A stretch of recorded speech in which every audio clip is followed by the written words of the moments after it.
محمد كما صليت على إبراهيم وعلى آل إبراهيم إنك حميد مجيد اللهم بارك على محمد وعلى آل محمد كما باركت على إبراهيم وعلى آل إبراهيم إنك حميد مجيد رب اشرح لي صدري ويسر لي أمري واحلل عقدة من لساني يفقهوا قولي رب زدني علما وارزقني فهما سبحانك لا علم لنا إلا ما علمتنا إنك أنت العليم الحكيم أعوذ بالله من الشيطان الرجيم بسم الله الرحمن الرحيم قل هل يستوي الذين يعلمون والذين لا يعلمون وقال النبي صلى الله عليه وسلم وعلماؤهم شر من أديم السماء من عندهم تخرج الفتنة وفيهم تعود أو كما قال رسول الله صلى الله عليه وسلم صدق الله وصدق رسوله النبي الكريم. انتہائی واجب الاحترام حضرات علماء کرام، فضلاء عظام، استاذ المحدثین، حکیم العصر، میرے شیخ اور مربی اور آپ کے شیخ اور مربی حضرت اقدس حضرت مولانا عبد المجید صاحب دامت برکاتہم العالیہ کی حکمت بھری باتیں یہ ہم سب کے لیے رہنمائے اصول ہیں۔ سچی بات تو یہ ہے کہ ابتدا سے آج تک اپنے ذاتی، اپنے مسلکی اور اپنے ادارے کے تمام امور میں ہم ایک ایک مرحلے پر حضرت کی رہنمائی کے محتاج ہوتے ہیں۔ آج یہ جو فضلاء کنونشن منعقد ہوا، میں اس پر اپنے مخدوم و مکرم حضرت مولانا مفتی ظفر اقبال صاحب دامت برکاتہم العالیہ، حضرت مولانا قاری محمد زاہد صاحب اور ان کے رفقا کو خراج تحسین پیش کرتا ہوں۔ میرے نزدیک جلسوں، اجتماعات سے زیادہ ضرورت اور اہمیت اس کام کی ہے جو جامعہ اسلامیہ باب العلوم کہروڑ پکا نے جو کام کیا ہے، جس کے لیے بیڑا اٹھایا ہے۔ اللہ تبارک و تعالی ہم سب کو اپنی ذمہ داریوں کے احساس کی توفیق نصیب فرمائے۔ میں جو باتیں آپ کی خدمت میں عرض کروں گا یہ بھی حضرت کی ہی بتلائی ہوئی اور حضرت کے دیے ہوئے رہنما اصول سے طے کی ہوئی اور مستنبط کی ہوئی باتیں ہیں۔ میں آپ مجھ سے علم میں زیادہ ہیں، عمل میں زیادہ ہیں، میں ایک طالب علم ہوں اور حضرات کے حکم پر آپ کے سامنے بیٹھ گیا ہوں۔ اہل علم جیسا کہ آپ جانتے ہیں اس زمین پر اصل خلیفۃ اللہ ہیں، خلیفۃ اللہ فی الارض ہیں۔ خلافت کا منصب حضرات انبیاء علیہ الصلاۃ والسلام کو ملا اور حضور علیہ الصلاۃ والسلام کی ختم نبوت کے حوالے سے اب یہ منصب علماء میں منتقل ہوا۔ ایک عالم کی وہی ذمہ داری ہے جو کسی دور میں امت کی ہدایت کے لیے نبی کی ذمہ داری ہوا کرتی تھی۔ فرق صرف اتنا ہے کہ نبی وحی کے ذریعے اپنے کام سر انجام دیتے تھے، اپنے فرائض ادا فرماتے تھے، اور ہم قرآن اور سنت کی رہنمائی میں اس کام کرنے کے مکلف ہیں۔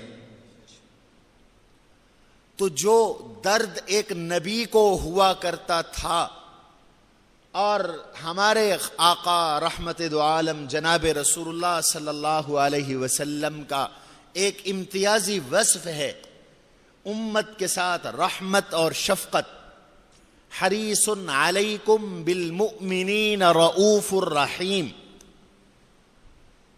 امت کے ساتھ رحمت اور شفقت اور امت کی خیر خواہی اور امت کی نجات کے لیے جد و جہد، محنت، تڑپ، لگن، کاوش ایک سچے اور صحیح عالم کے اندر اسی کی جھلک نظر آنا ضروری۔ اگر امت پر رحمت ہے اور شفقت ہے اور امت کی خیر خواہی مطلوب ہے تو راہیں خود بخود نکلتی ہیں، کام کا طریقہ خود بخود وضع ہوتا ہے، خود بخود رہنمائی ہوتی ہے کہ مجھے اب کیا کام کرنا ہے، مجھے تقریری کام کرنا ہے، مجھے تحریری کام کرنا ہے، مجھے تدریس کرنی ہے، مجھے خطابت کرنی ہے، مجھے اپنی تقریروں میں کیا کیا موضوعات بیان کرنے ہیں، اس وقت امت کو کن کن چیزوں کی ضرورت ہے، امت کہاں پھسل رہی ہے، امت کہاں بھٹک رہی ہے، امت کو کون سے فتنوں کا خدشہ ہے، کون کون سے حالات سے امت دوچار ہے، یہ چیزیں خود بخود واضح ہوتی، خود بخود نکلتی۔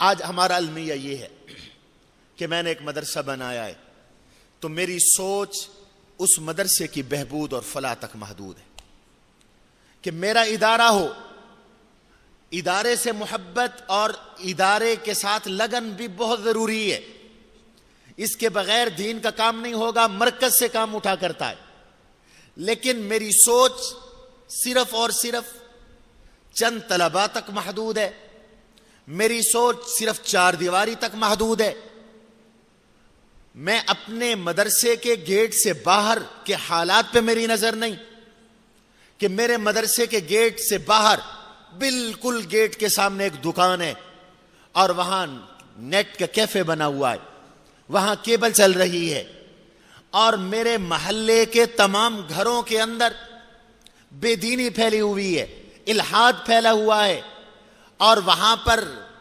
گمراہ قسم کے لوگ آتے ہیں اور ان کو گمراہ کرتے ہیں، میری اس طرف توجہ ہی نہیں۔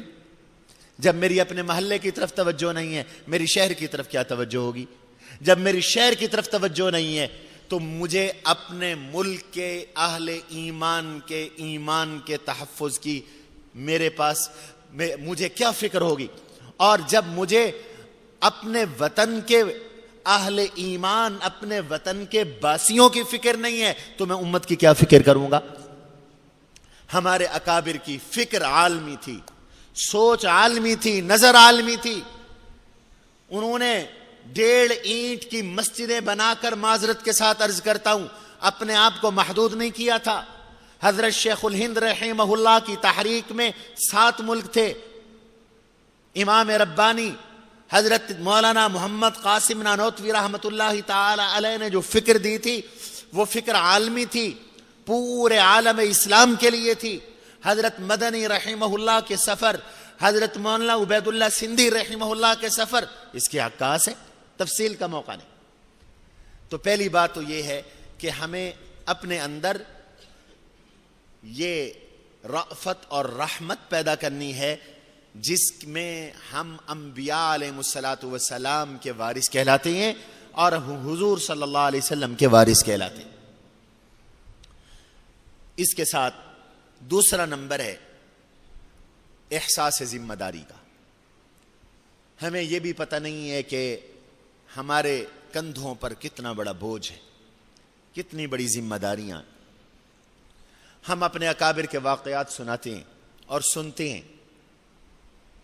میں استنباط کے لیے واقعہ دہرا رہا ہوں، آپ خود بیان کرتے ہیں کہ امام محمد رحمہ اللہ مہمان ہوئے اور رات بھر نہیں سوئے، کروٹیں تبدیل کرتے رہے اور صبح اٹھ کر نماز پڑھنے لگے تو میزبان کو اشکال ہوا کہ آپ نے تو بلا وضو نماز پڑھی۔ تو آپ سب سنتے ہیں، امام محمد رحمہ اللہ نے فرمایا میں ساری رات مسائل کا استنباط کرتا رہا، میں سویا نہیں۔ اور یہ بھی آپ بیان کرتے ہیں اور پڑھتے ہیں اور پڑھاتے ہیں اور سناتے ہیں کہ ایک موقع پہ امام محمد رحمہ اللہ نے فرمایا کہ دنیا اس لیے سو رہی ہے کہ محمد جاگ رہا ہے، اگر محمد بھی سو جائے تو امت کا کیا بنے گا؟ وہ مسائل کے استنباط میں مصروف ہے۔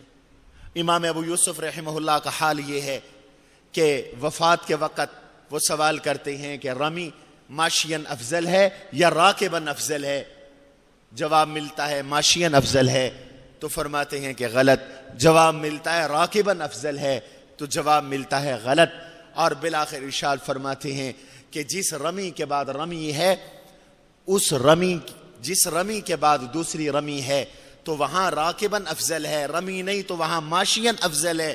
اور یہی بات کہی اور وکیع بن جراح باہر تشریف لائے تو اعلان ہو گیا امام ابو یوسف فوت ہو گئے.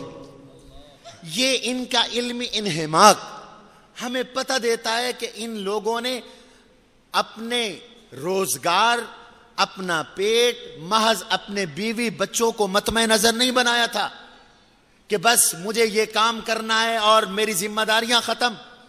ان لوگوں نے اپنے اندر احساس ذمہ داری پیدا کی. احساس ذمہ داری ہم سب کے اندر ہونا چاہیے. تیسری بات یہ ہے، اس وقت جو ہمارے معروضی حالات ملک کے اندر، اس میں ہمارے کام کرنے کا طریقہ کیا ہے، ہماری ذمہ داریاں کیا ہیں، جو میرا اصل موضوع ہے. اس وقت پاکستان سمیت پورا عالم اسلام نئے حالات سے دوچار ہے، اور وہ حالات مجھ سے زیادہ آپ جانتے ہیں کہ دنیا میں یہ اصول رہا ہے کہ جو قوم فاتح ہوا کرتی ہے وہ صرف جنگوں کی فاتح نہیں ہوتی، وہ ہر میدان میں فاتح بننے کی کوشش کرتی ہے. اس وقت یورپ اور امریکہ، نیٹو، یہ اتحادی ممالک ایک طرح سے پوری دنیا کے اندر فاتح بن کے ابھرے ہیں، اگرچہ انہیں افغانستان اور عراق میں شکست کا سامنا ہے. لیکن ٹیکنالوجی میں، سائنس میں، اور آئیے حضرت مرحبا تشریف لیں، اور ساز و سامان میں، اسلحے میں، بارود میں، اس میں کوئی شک نہیں کہ دنیا میں ان کے مقابلے کی کوئی طاقت نہیں ہے. اگر ہے تو ایک چین ہے، چائنا ہے. لیکن چائنا کی پالیسی عدم تصادم کی ہے. چائنا نے فیصلہ کیا ہے نہ ٹکرانے کا، اس لیے کہ چائنا اگر تصادم کی طرف جاتا ہے تو چائنا کی ترقی رک جاتی. آپ کے علم میں ہونا چاہیے اس وقت چائنا دنیا کا وہ واحد ملک ہے جو جب چاہے پوری دنیا کو تڑپا سکتا ہے. ایک گھر ایسا نہیں پوری دنیا میں جس گھر میں چائنا کی مصنوعات استعمال نہ ہو رہی ہوں. حتیٰ کہ آپ اور میں بیٹھے ہیں تو ہماری جیب میں یا ہمارے جسم پر کوئی نہ کوئی چیز ایسی ہوگی جو چائنا کی بنی ہوئی ہوگی. یہ جو سپیکر چل رہے ہیں یا یہ جو بلڈنگ میں میٹیریل استعمال ہوا ہے، کوئی نہ کوئی چیز اس میں آپ کو چائنا کی مل جائے گی. اور یہ صرف پاکستان میں نہیں، یورپ کے ہر گھر میں، افریقہ کے ہر گھر میں، ایشیا، آسٹریلیا، انٹارکٹیکا، امریکہ کے ہر گھر کے اندر یہی صورتحال ہے. چین نے اقتصادی طور پر اپنے آپ کو منظم کیا پوری دنیا کے اندر، اور اس نے اپنے آپ کو جنگوں سے بچایا. ان لوگوں پہ جنگوں کا جنون سوار ہے. چونکہ جنگوں کا جنون سوار ہے تو ہر لحاظ سے ان کا جو ذہن ہے وہ تخریبی اور جنگی ہے. انہوں نے میدانوں میں جنگ کرنے کے ساتھ ایک جنگ یہ چھیڑی کہ اپنی تہذیب اور اپنی ثقافت دنیا پہ مسلط کر دی. اس وقت پوری دنیا پر یورپین تہذیب کی یلغار ہے، اور اس یلغار کے نتیجے میں آج ہماری نئی نسل بہہ چکی ہے اور بہنے کے قریب ہے. اس وقت ہمارے ملک کی صورتحال آپ کے سامنے، میں آپ حضرات کے ادراک کے لیے یہ باتیں کر رہا ہوں، پھر چند تجاویز کے درجے میں عرض کروں گا. اس وقت صورتحال آپ کے ملک کی یہ ہے، ہم مدارس میں رہتے ہیں. ہمارے ان مدارس میں کل کتنی تعداد ہے طلباء اور طالبات کی؟ ہم مبالغہ کر کے کہتے ہیں 20 سے 30 لاکھ طلباء ہمارے ان اداروں میں پڑھتے ہیں. اور حقیقت حال یہ ہے کہ وفاق المدارس العربیہ پاکستان کے تحت اس سال 2 لاکھ کچھ ہزار طلباء امتحان دے رہے ہیں. ایک درجہ چھوڑ کے دوسرے درجے کا امتحان ہوتا ہے، شعبہ حفظ کے ہر بچے کا امتحان نہیں ہوتا. تو بڑی سی بڑی جو تعداد ہوگی وہ 10 لاکھ ہوگی، 12 لاکھ ہوگی. باقی وفاقوں کی تعداد ملا کر ہم نے مان لیا کہ 20 لاکھ طلبا اور 20 لاکھ لوگ ہمارے ان مدرسوں سے وابستہ ہیں، اور پاکستان کی آبادی کتنی ہے؟ 16 سے 17 کروڑ۔ اس کا معنی یہ ہوا کہ آپ کے پاس جو طبقہ ہے وہ 1% بھی نہیں، 1% طبقے پر بھی ہماری محنت نہیں۔ امت پہ محنت ہم کیا کریں گے؟ ہماری تو اپنے وطن کے 1% طبقے پہ محنت نہیں، بلکہ 0.50% طبقے پہ بھی ہماری محنت نہیں۔ یہ جو ہمارے پاس کھیپ ہے، باقیوں کے ایمان کا کیا بنے گا؟ باقیوں کے ایمان کی کیفیت یہ ہے کہ 1% لوگ تبلیغی جماعت کے ساتھ وابستہ ہیں، کچھ مشائخ کے ساتھ وابستہ ہیں، بقیہ 97-98% لوگ اس وقت وہ میڈیا کے رحم و کرم پر ہیں، وہ ٹی وی کے رحم و کرم پر ہیں، وہ بے دین سکالرز اور پروفیسرز کے رحم و کرم پر ہیں۔ اور لوگوں کی ایمانی کیفیت کا عالم یہ ہے کہ اب بنیادی دینی تعلیمات سے بھی لوگ غافل ہیں، حلال حرام کا تصور ختم ہو گیا ہے۔ یہی وجہ ہے کہ آپ جون سے بھی حکمران بٹھاتے ہیں۔ 1977 سے آپ تجربہ کرتے چلے آئے، آپ نے بھٹو کے خلاف تحریک چلائی، بھٹو چلا گیا، ضیاء الحق آ گیا، خواب یہ تھا کہ اسلام آ جائے گا، دیانت امانت آ جائے گی، ملک میں خوشحالی آ جائے گی، ضیاء الحق چلے گئے، جنیجو آیا، جنیجو کے دور کے حالات آپ کے سامنے ہیں، بے نظیر آ گئی، نواز شریف آ گیا، پھر بے نظیر کا دور آ گیا، پھر مشرف کا دور آ گیا، پھر نواز شریف کا دور آیا، پھر مشرف کا دور آیا، اب زرداری کا دور آیا۔ حالات دینی لحاظ سے، دنیاوی لحاظ سے آپ کے سامنے جو کھیپیں نکل رہی ہیں وہ کرپٹ اور بدعنوان ہیں، خوف خدا سے خالی ہیں، ایمان سے خالی ہیں۔ بارہا کے آپ کے تجربے ہیں کہ یہ جن کو آپ منتخب کر کے بھیجتے ہیں قل ہو اللہ انہیں نہیں آتی، ان کی دینی کیفیت کا عالم یہ ہے کہ انہیں یہ بھی پتہ نہیں ہوتا کہ قرآن کے کتنے پارے ہیں۔ پچھلا جو ہمارا وزیر تعلیم تھا اسے نہیں پتہ تھا کہ قرآن کے کتنے پارے ہیں۔ ہمارا موجودہ جو وزیر داخلہ تھا جس کو سپریم کورٹ نے اب معطل کیا ہے، اس کو تلاوت کے لیے کہا گیا تو اسے سورہ اخلاص نہیں آئی، وہ قل ہو اللہ احد والی سورت نہیں پڑھ سکا۔ یہ الناس علی دین ملوکہم، یہ ہمارے ان بادشاہوں کا حال ہے، حکمرانوں کا حال ہے، تو ہمارے عوام کا کیا حال ہوگا؟ آپ قیاس کر لیں۔ میرے ایک دوست ہے، سیشن جج ریٹائر ہوئے، پچھلے الیکشن پر انہوں نے مجھے بتایا کہ ہم نے قصور میں امیدواروں سے انٹرویو کیے۔ ایک فارمیلٹی ہے، ایک فرضی کاروائی ہوتی ہے کہ امیدواروں سے انٹرویو لو کہ یہ ضابطۂ اخلاق پہ پورے اترتے ہیں کہ نہیں۔ ایک خاتون آئی، ہم نے اس خاتون سے چند سوالات کیے تو اسے کوئی جواب نہ آیا۔ بالآخر اس قومی اسمبلی کا الیکشن